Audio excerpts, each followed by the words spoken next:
So here we are on the penultimate marker of growing churches in our Baptist family, marker number 6. And it's this.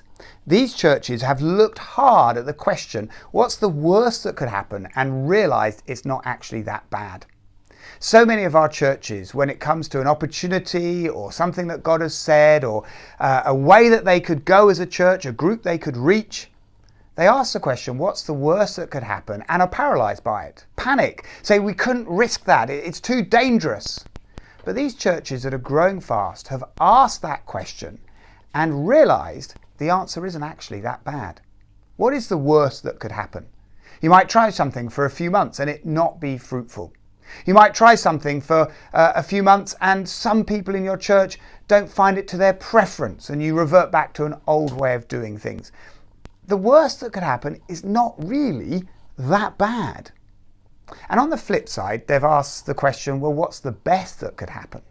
If we tried this, if we took the risk, if we did something that was a little bit out the box or not our normal way of doing things, what's the best that God could do with that? And realize that best could be something quite amazing. Another way to put this marker, that they've asked the question, what's the worst that could happen, and realized it's not that bad, is to say that these churches that are growing realize that to reach people who are not being reached, they're going to need to do some things that aren't being done. And they're ready to give those things a go.